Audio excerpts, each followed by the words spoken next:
VCY America presents Crosstalk, a nationwide call-in program discussing issues that have an effect on our families, our communities, our churches, our nation, and our world. Crosstalk, an opportunity for you to voice your concerns for biblical principles. And now live by satellite and around the world on the internet at vcyamerica.org. Here is today's Crosstalk. And we thank you for joining us on Crosstalk here on VCY America. Ladies and gentlemen, since President Trump took office, there is a new direction that's been taken as it relates to public information and vaccinations, and it's coming by the new director or the Secretary of Health. Questions that have been long asked by organizations are now being raised by those with decision-making authority, and some of those decisions have been made, and there's backlash. We'll be getting into a number of issues today pertaining to mRNA vaccinations, the flu shot, the vaccination schedule for newborns, and more.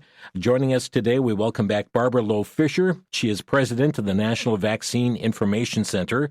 They're a nonprofit charity that she co-founded with parents of DPT vaccine-injured children back in 1982.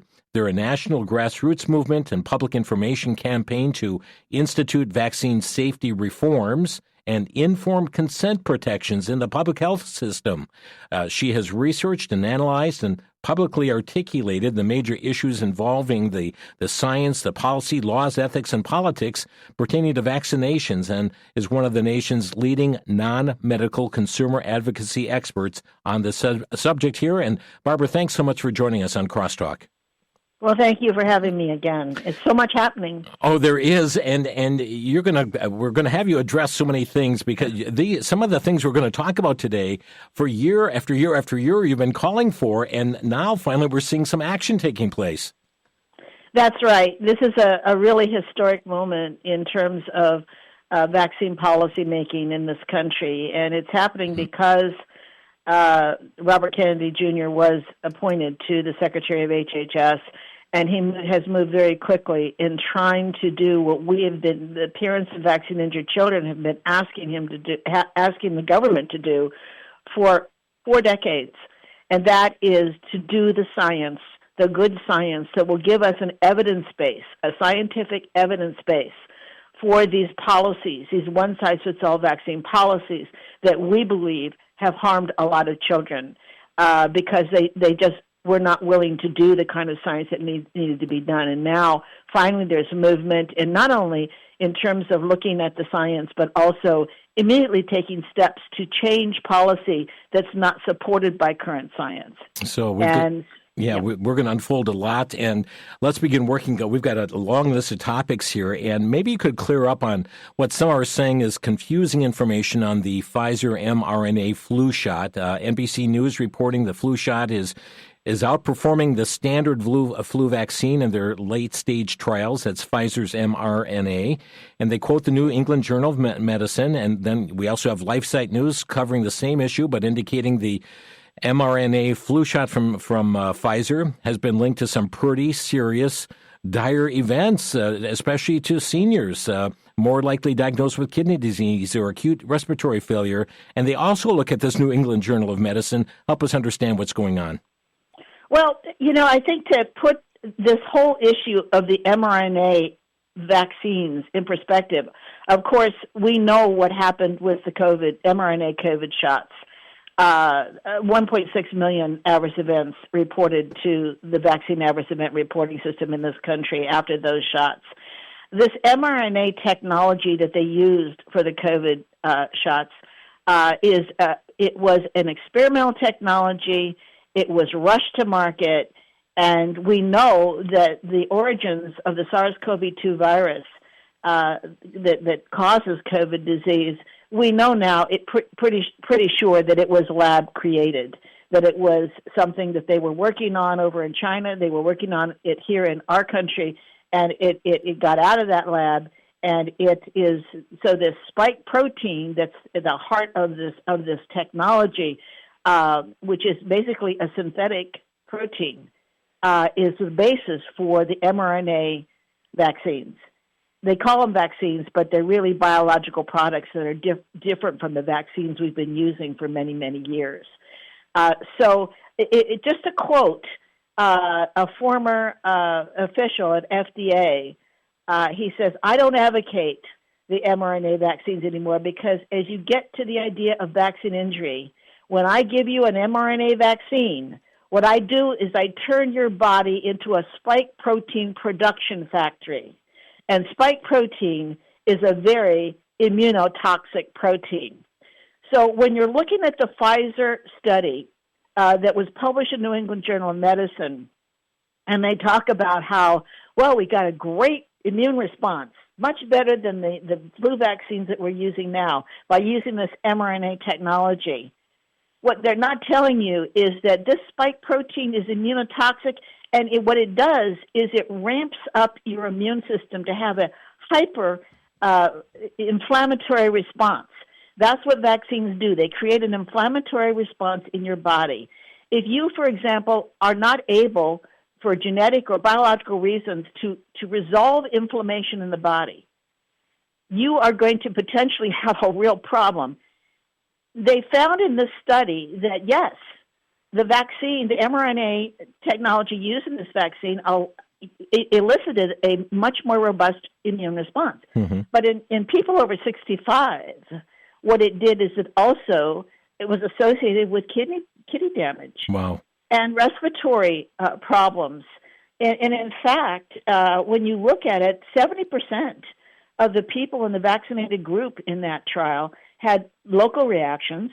65% had systemic events. That's things like a fever, joint pain, headache, and severe fatigue, those kinds of things.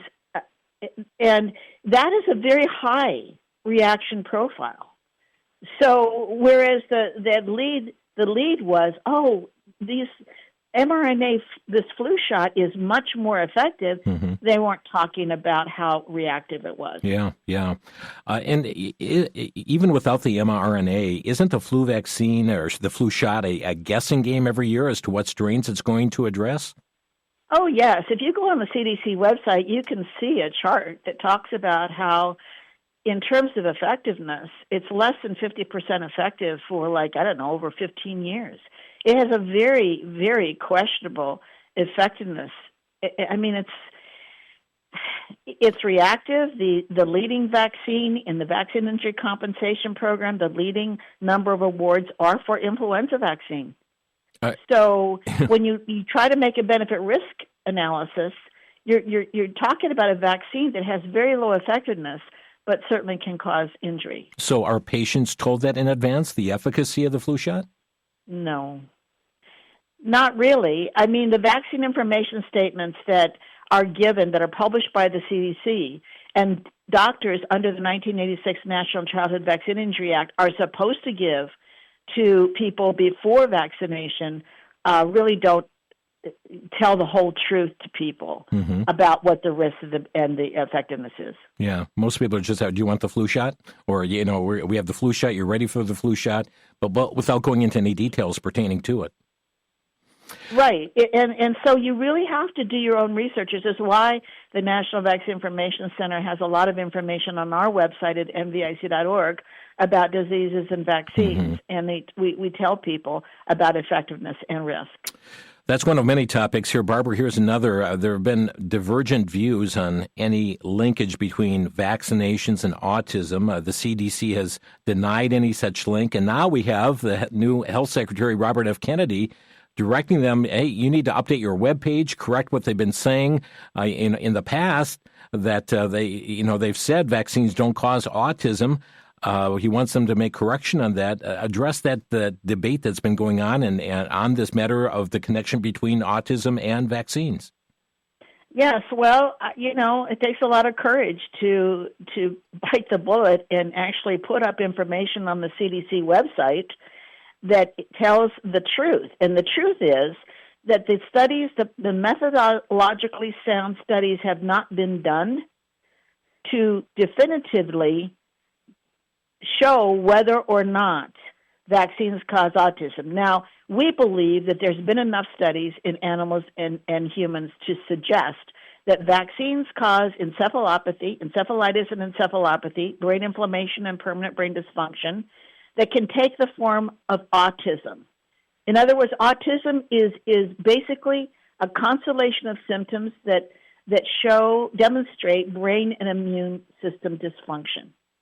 And so people like to pigeonhole that word autism and say, well, vaccines don't cause autism. And the truth is the studies have not been done properly. So right now, the vaccine page that talks about autism on the CDC's website says that the statement that vaccines do not cause autism is not based on evidence because it doesn't rule out the possibility that infant vaccines are linked to the disorder. The page also has been updated to suggest that health officials have ignored studies showing a potential link. Now, in 2013, the Institute of Medicine, National Academy of Sciences, published a report that looked at the early childhood vaccine schedule, that is from newborn to age 6. And they concluded that there had not been enough studies done to rule out that autism is caused by vaccines. In other words, they don't know. Now, this controversy about the association between autism and vaccines actually goes back to 1985. Harris Coulter and I were the first to suggest in our book, DPT, A Shot in the Dark, that vaccines could cause brain inflammation that takes the form of autism. The Institute of Medicine has said there's no causal link. And they said that in 1991. But then as time went on, they talked a lot about brain inflammation and the different types of symptoms that can be associated with permanent brain dysfunction as a consequence of brain inflammation. And so they've been trying to avoid really doing these studies. Let's face it, most of the research in this country is funded by the pharmaceutical industry through universities and also through the government through NIH grants. And what Secretary Kennedy is trying to do is get money devoted to looking at demonstrating whether or not that childhood vaccine schedule is safe and whether or not all of these different types of disorders and disabilities that have been skyrocketing in our child population over the last 30 to 40 years is associated with giving them too many vaccines too early. Yeah, too early. And you have warned, I know we're just going to introduce this now. We have a break coming up in just a minute, but you've warned for a long time on the number of, these combined vaccinations that infants are receiving in a short period of time. And President Trump has spoken on this, but this past Friday, he signed a memo to align U.S. childhood vaccine recommendations with best practices in developed nations. He said he wants HHS and the CDC to review best practices in peer developed countries. Your response to that? No, I mean, this is long overdue. U.S. is an outlier in terms of how many vaccines we give our children and giving them so early, so many and so early. When I first got into this work, after my son had a severe reaction to the wholesale DPT vaccine in 1980, and I started the work in 82, there were only 7 vaccines. Diphtheria, pertussis, tetanus, DPT, measles, mumps, and rubella, MMR, and the oral polio vaccine. We now have 72 doses of 17 vaccines. We're going to pick up with that right after the break. Friends, that is an amazing increase in the number of vaccines and doses that are given to young children. Barbara Loe Fisher with us from the National Vaccine Information Center, NVIC.org, their site. We'll be right back. Back to Genesis with Dr. John Morris, popular creation speaker and author with the Institute for Creation Research. Dr. Morris, this might seem simple, but where did music come from? Chris, music is an integral part of being in the image of God.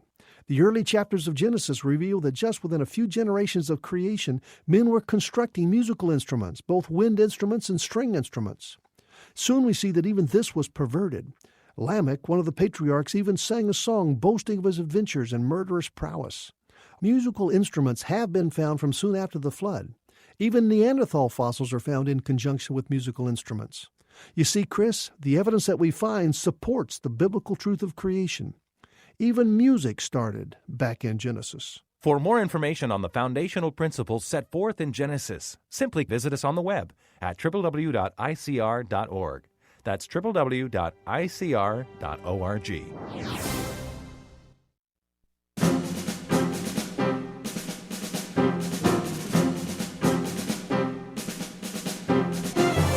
Vaccination updates in the news. Our topic today with Barbara Loe Fisher. She is president of the National Vaccine Information Center. Again, their site is NVIC.org.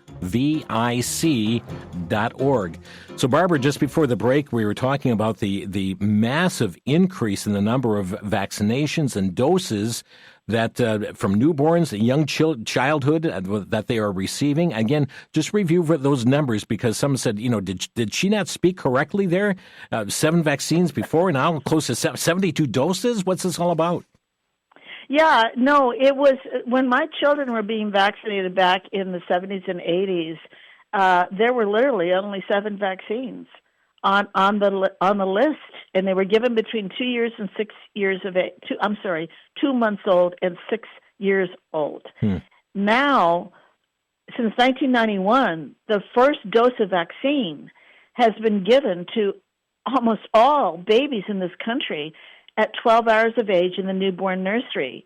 The hepatitis B vaccine, which we opposed in 1991. We said we don't have cases. This country is not endemic in terms of hepatitis B. Southeast Asia, very high circulation of hepatitis B, but not in this country. And so it was really questionable to say that every single baby born, even if born to hepatitis B negative mothers, of which most mothers are in this country, that they have to get hepatitis B vaccine at 12 hours of age. There was no reason for it, and yet that policy has been in place for 30 years. Well, because Robert Kennedy replaced the old guard members of the Advisory Committee on Immunization Practices at the CDC, got new advisors in there who actually are committed to looking at the science. This week, historic, they recommended to not have the birth dose of hepatitis B given to all babies born to hepatitis B negative mothers. They still recommended that for hepatitis B positive mothers, those babies get the vaccine to try to prevent chronic hepatitis B infection. So it's a more nuanced, more logical policy. Well, the pharmaceutical companies, medical trade organizations, they're furious. And one of the reasons they're furious is that what that hepatitis B birth dose did, in addition to giving them a guaranteed market every year of all newborn babies, was that in 1995, Donna Shalala in the Clinton administration appropriated the Social Security number for the first time for a non-Social Security purpose. And that was that at birth, the babies would be enrolled in state vaccine tracking systems using that number. Now, whether or not they're still using the Social Security number, I think they still are, but the point is that they wanted those babies tracked from birth in state vaccine tracking systems, which, of course, are linked up to information on a national tracking system, electronic tracking systems. So, over the last 3 to 4 decades, we've seen this strengthening of the vaccination infrastructure to make sure that every single child gets every single dose of every single ACIP, CDC recommended vaccine that the federal government recommends. And when they recommend a vaccine for universal use, like this birth dose of hepatitis B vaccine in 1991, that is a signal to the states to mandate the vaccine in daycare and for school attendance. And that's exactly what happened.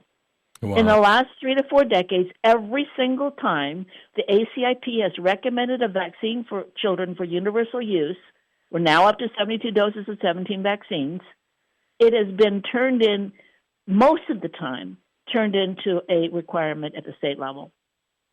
And so, therefore, since this historic vote just took place on the CDC on hepatitis B, does each individual state have to go back now and change their records or their laws on this? Well, here's what's happening. The medical trade organizations are furious. The ones that represent doctors, nurses, public health officials, et cetera, they're furious about what happened this week. And what they're trying to do, and they've been upset about this change at HHS that Secretary Kennedy has made to try to get a handle on exactly what's happening with these children and vaccination. And so they're trying to tell go into the states and say, look, you need to ignore the ACIP committee, the new ACIP committee. You need to ignore what those federal recommendations are because they know it's all going to change. You need to follow our recommendations like the American Academy of Pediatrics and the American College of Obstetricians and Physicians. You need to put into your laws that you're going to follow our policy, which is, of course, to not make any change, to stay with it. And so the battle ensues. So it's all in flux, and that's why NVIC does a lot of work at the state level. We have been on the ground in the states, particularly since 2010, trying to protect the right of people to make voluntary vaccination decisions, which means not only holding the line on exemptions, but actually we called in August for no state vaccine mandates. Our position is there should be no mandates. Why? Because they haven't done the science, and also because it's a matter of autonomy, the right to informed consent to medical risk-taking, which is an ethical principle that underpins the ethical practice of medicine, and because the medical trade and pharmaceutical companies and public health officials have way too much power, way too much say over what we put in our bodies and the bodies of our children. We need to be free to make independent, informed, voluntary decisions about vaccination and indeed any other medical intervention. Now, Barbara, you just said that they haven't done the science on this, and yet that's what they're accusing Robert F. Kennedy, that this is all political, that he's not following the science. We've got the science behind this, and he's getting rid of all of these people that are behind the sound science. And that is just what they're saying. I mean, I watched the 2 days of meetings this last week, and I was just astonished as they kept saying, that ones that were protesting kept saying over and over again, you don't have any science to show harm. Well, they haven't done the science. They won't do the science to investigate. And there is evidence of harm. We have had compensation in the vaccine injury compensation system awarded. We've had reports in the vaccine adverse event reporting system over the years. There has been medical literature published, but they don't want to look, a few studies, a few, but they don't want to look at the emerging evidence that these vaccines are causing far more adverse events than they have been willing to admit. And that's what Secretary Kennedy is trying to do. He's trying to get to the bottom of it, do the science, and let the science speak. But in the meantime, a policy like this, where you are giving a vaccine at 12 hours of age when you know nothing about that child's immune status or neurological status, you know nothing about their genetics, you know nothing about whether or not they are vulnerable to having an adverse response to an artificial stimulation of the immune system, an inflammatory response you are creating. They don't know. And so first do no harm is appropriate here, especially when their babies are born to hepatitis B negative mothers. Most women are tested. Many times, most women are tested when they come into the hospital to give birth. And so if you target, you have a more personalized approach rather than a shotgun approach. And that only is common sense. So going back to the president's memo from this past Friday then, and aligning our childhood vaccination recommendations with best practices in developed nations, and you talked about best practices in pure developed countries, are you anticipating there's going to be some other changes coming forth as well? No question. I mean, because he's going to look at the whole childhood schedule, and he's going to look at vaccine ingredients. He's going to get down. His pledge is he's going to get down to the bottom of this debate that's been going on for decades now about whether the increasing childhood vaccine schedule is contributing to the increases in chronic disease and disability. I mean, I started talking about this way back in the 80s, and really the 90s is when I really started talking about it. And we cannot continue business as usual when we have so many sick kids, chronically ill kids. The autism issue alone is going to have all of these children who have severe autism. Not every child has severe autism, because autism is just like brain injury. Can cause a spectrum of symptoms of dysfunction, brain dysfunction, and immune dysfunction. Autism is on a spectrum. And so you can have the milder, you can have Asperger's, which is pretty high-functioning individuals. They still have features of autism. But you have the severe and profound. They'll never be able to produce in society. They'll never be able to live on their own. They will need lifelong care. Who is going to take care of those children as adults, especially when their parents pass on? This is a disaster in the making, and we cannot continue to turn a blind eye. Barbara Loe Fisher with us today in Crosstalk. Let's hit another issue, and this is recently we have an official of the FDA indicating at least 10 children died from the recommended COVID-19 shots, and it's a remarkable admission. I mean, at the same time, we have those that are saying, yes, but many more children would have died without the COVID shots. If you could comment on this issue as well.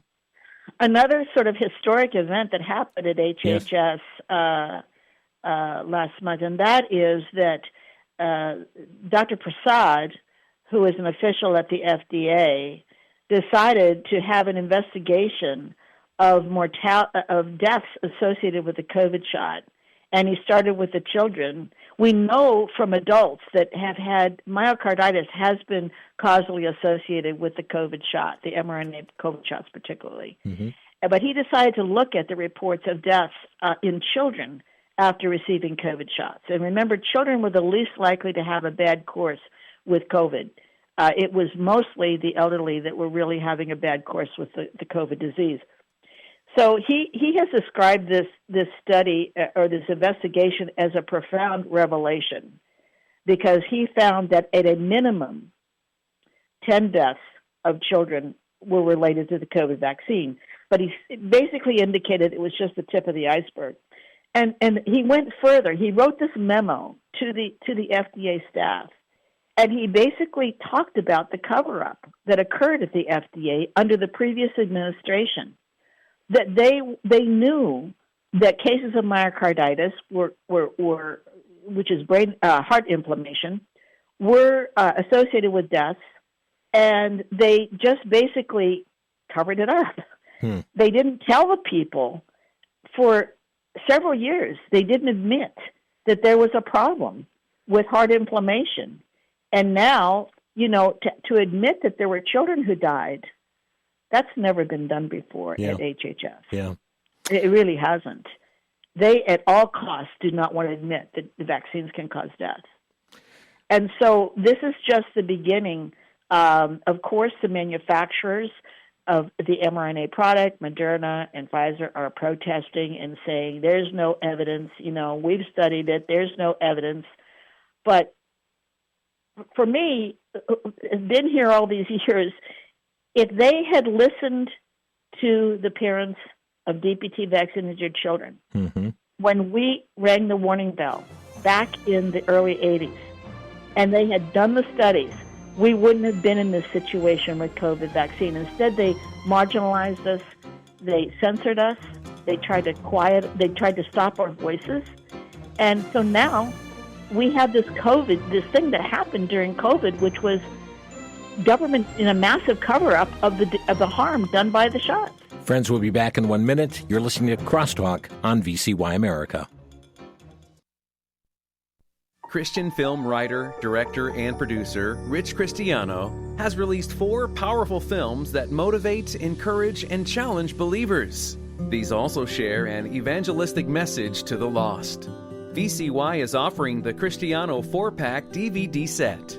The set includes Unidentified, which follows reporters as they cover the UFO issue only to be confronted by their eternal destiny.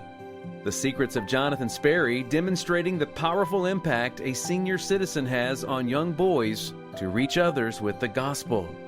Play the Flute, which follows a youth leader who is put in charge of a teen group that is filled with spiritual apathy and finds himself in an uphill battle. And then A Matter of Faith, showing a Christian girl whose faith is challenged as she leaves for college. This 4-pack Cristiano set is available for $35 when you call 1-800-729-9829.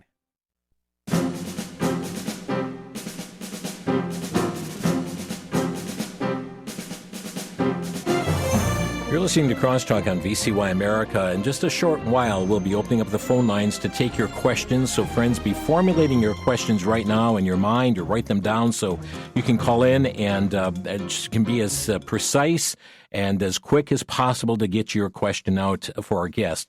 Again, we'll be opening lines here in just a short while. We're talking with Barbara Loe Fisher. She is president of the National Vaccine Information Center. Their website is NVIC.org. And friends, as she said, they are active on the state level, and you can follow them also at NVIC advocacy.org and sign up for alerts about what's happening in your state.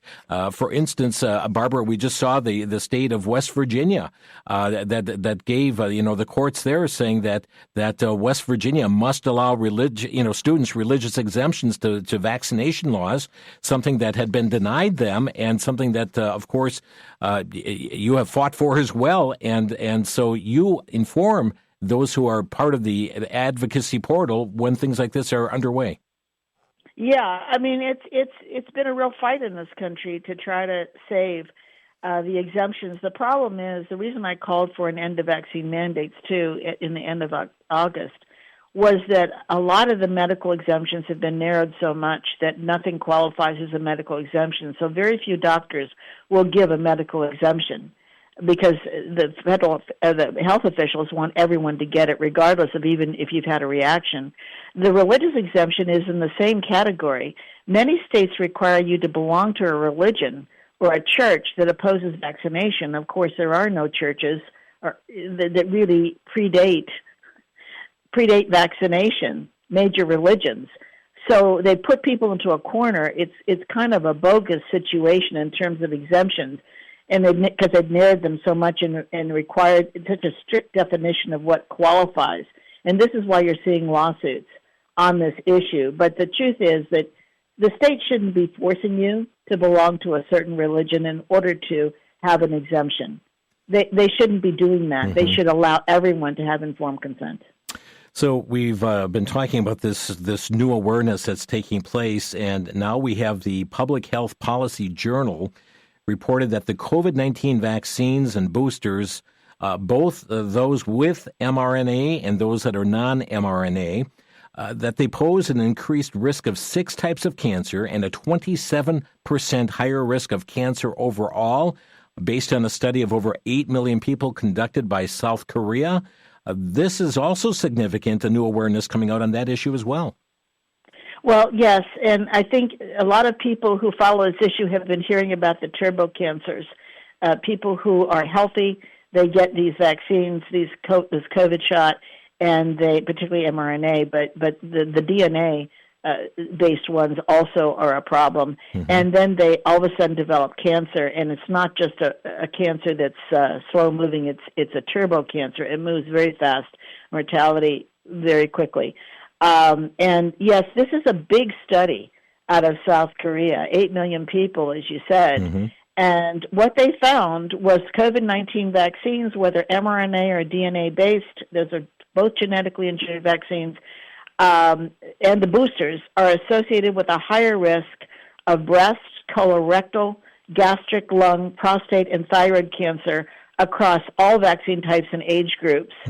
And I was looking in overall cancer, 27% higher risk for overall cancer, 20% higher risk for breast cancer, 28% higher risk for colorectal cancer, 34% higher risk for gastric cancer, 53% higher risk for lung cancer, 69% higher risk for prostate cancer, and 35% higher risk for thyroid cancer. Wow. This is a devastating report, really, and it should be taken very seriously by all of the public health community.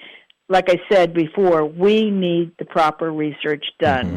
And little by little, I've seen since the COVID mess in the last 5 years, I'm seeing more journals being willing to publish studies that question the science, the evidence base that was used to rush these products to market. Barbara, am I correct in saying that the COVID shot was given under emergency use authorization, and as such, the normal testing and the normal trials were not conducted, and so people who obtained the shot were never warned of like this increased cancer risk? Is that accurate?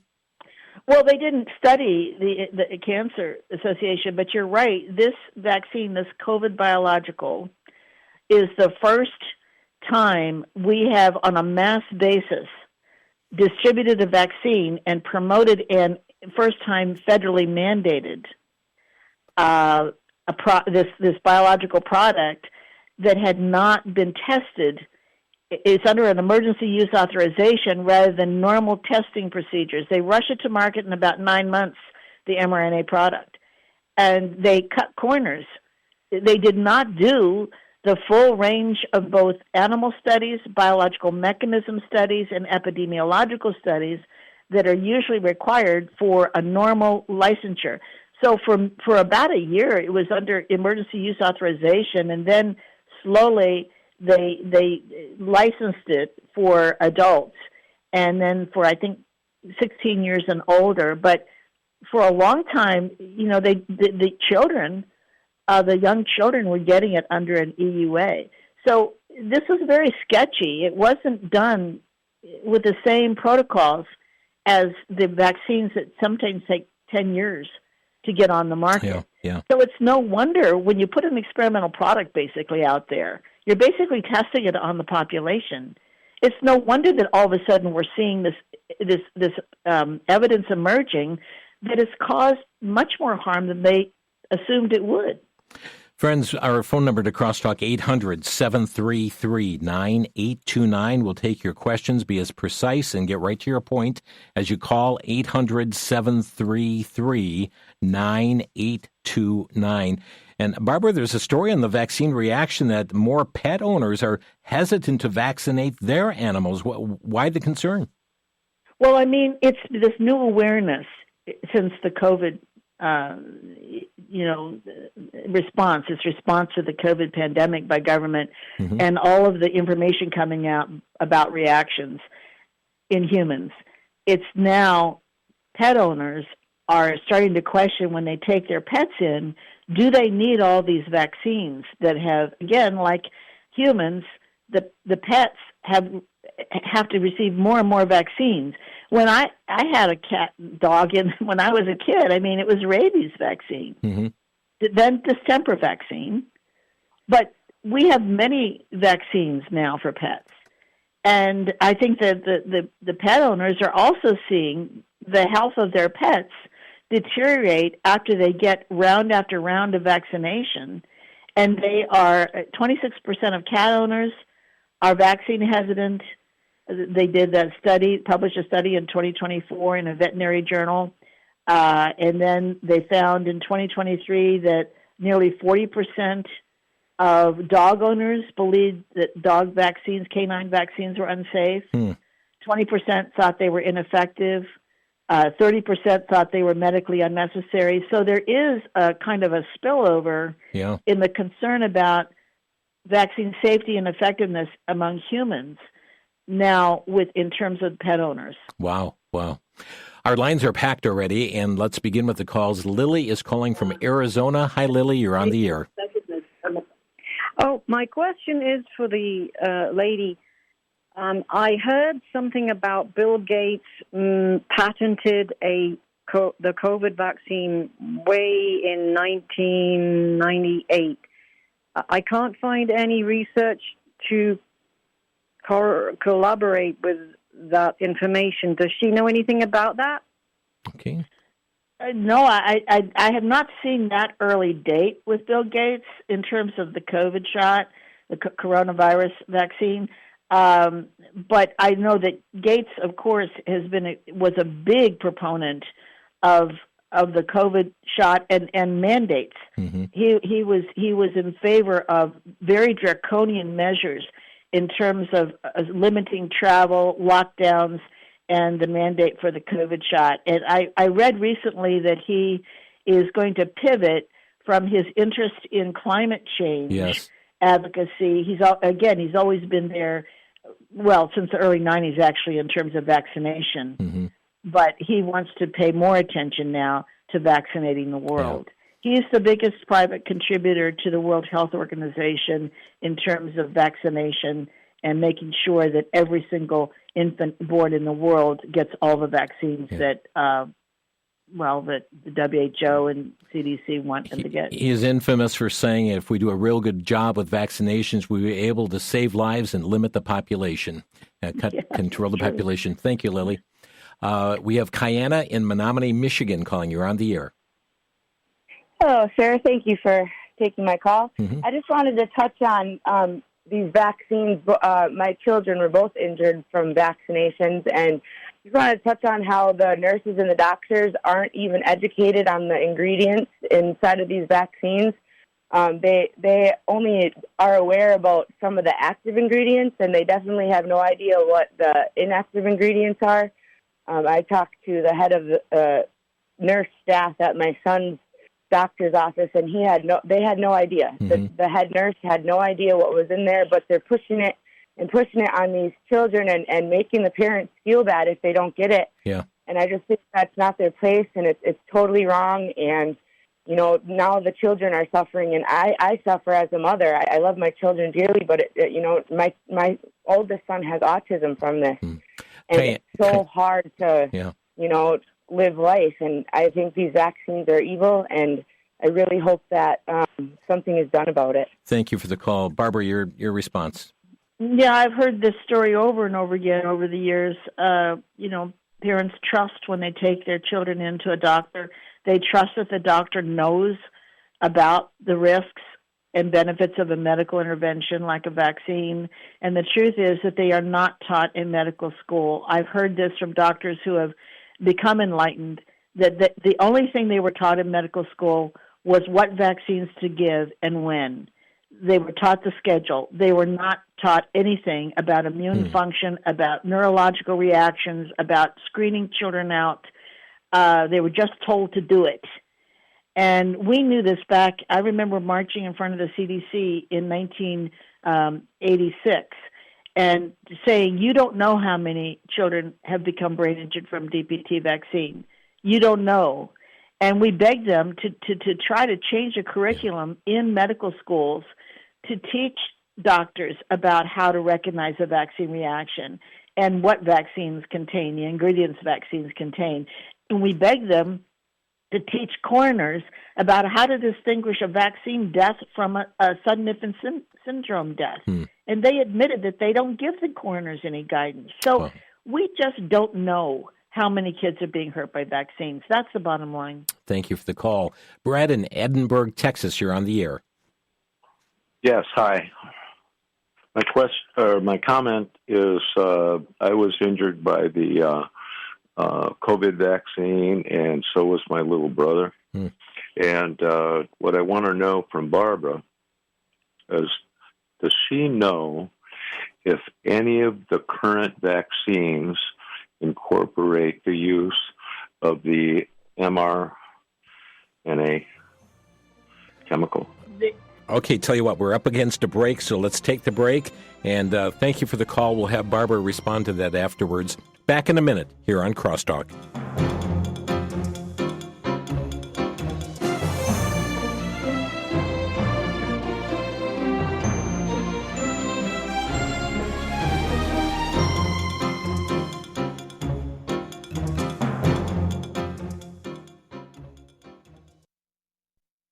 For the Worldview Report, I'm Brennan House. Our website's worldviewtube.com. Recently, actor Kirk Cameron came out, made a shocking video talking about the fact he now believes in the idea that people go to hell for a period of time, not forever, and then they're annihilated. Whoa. This was the guy that was preaching hell's best kept secret and a sound biblical gospel. He's now not only changed his eschatology from when he started in the movies Left Behind, but now he questions whether hell is eternal. He makes the case that it's eternal punishment or eternal judgment, but doesn't have to be eternal torment. But wait a minute, doesn't the Bible speak about in Revelation chapter 14, those who take the mark, that the fire of their torment is forever and ever? There's so many verses that use the word forever. I think this is obviously a real problem and a clear sign, and we have to get back to following the Bible. Thus saith the Lord, not thus says a former actor.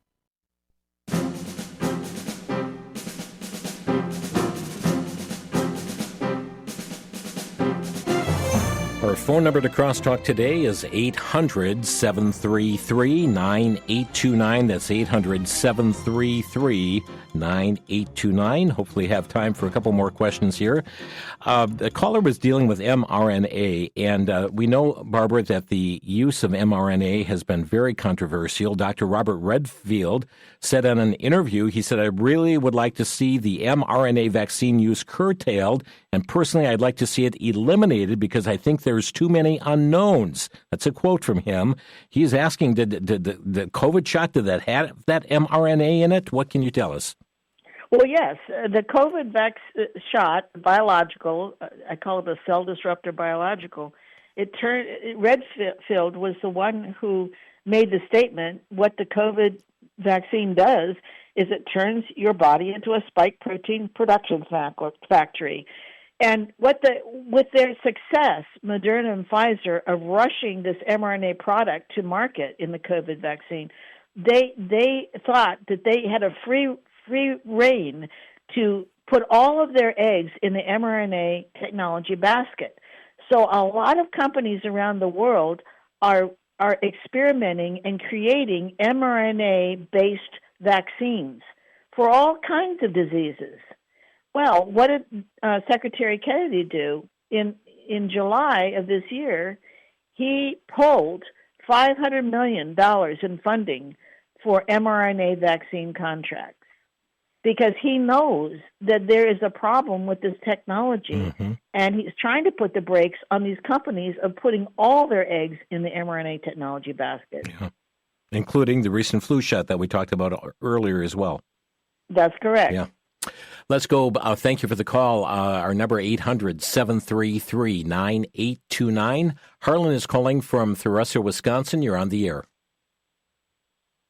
I'm just curious about the tetanus shots. You know, they've been around for a long, long time. And has there been any serious side effects, or what's the overall rating of the tetanus shots? Okay. I'll take the answer off the air. Great. Thank you, Harlan.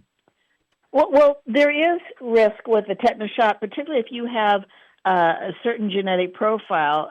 We know that once you've had a tetanus shot reaction, you are more likely to have a more severe one with a second shot.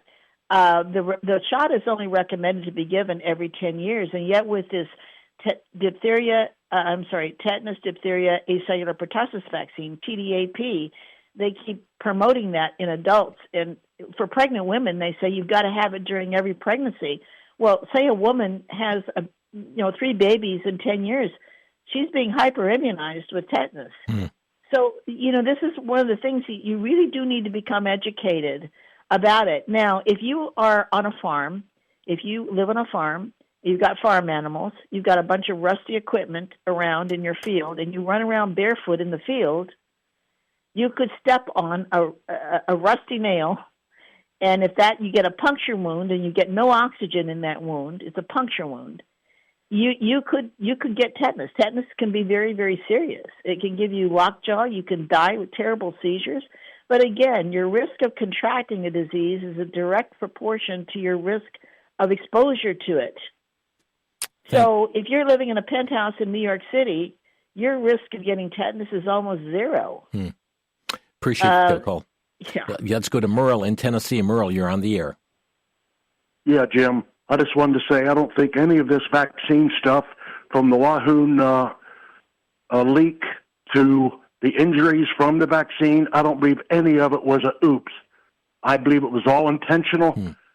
I mean, you don't have Gates coming out and saying he wants to depopulate and then be so involved in this whole thing. I mean, with the Wuhan lab thing, they were able to take Trump out with it and then, in fact, bring about the depopulation as we're seeing people 39 years old, 45 years old, suddenly, even now in 2025, dying. So, I don't think any of it was an oops, and I really appreciate your guest today. Great. Thank you so much, Merle. And I know, Barbara, even talking about that meeting with Gates and many others prior to COVID-19 coming out, is putting question marks in many people's minds. Well, I mean, it is, because they actually held a practice coronavirus pandemic exercise at Johns Hopkins before the COVID pandemic. Yeah.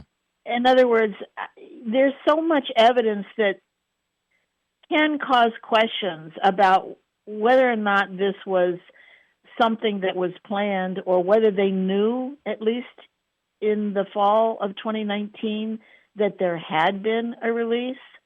Now, whether it was deliberate or whether it was planned, it happened. We know we've got biosecurity problems in these labs. Whether or not it was deliberate or not, I mean, only history will eventually, if we can get the evidence, we'll answer that question. We have Tanya in Ohio. Tanya, you're on the air. Yes. Is it true that every single vaccine contains fetal and or animal material? Every vaccine is not made using aborted fetal tissues. No, the rubella vaccine, I believe, was the first vaccine that used aborted fetal cells. But no, chickenpox vaccine has them also, but not every vaccine has aborted fetal tissue cells. In terms, there are different types of cell substrates that are used to create vaccines. They do use animal cells in some of the vaccines. They also use armyworm cells in one of the flu vaccines.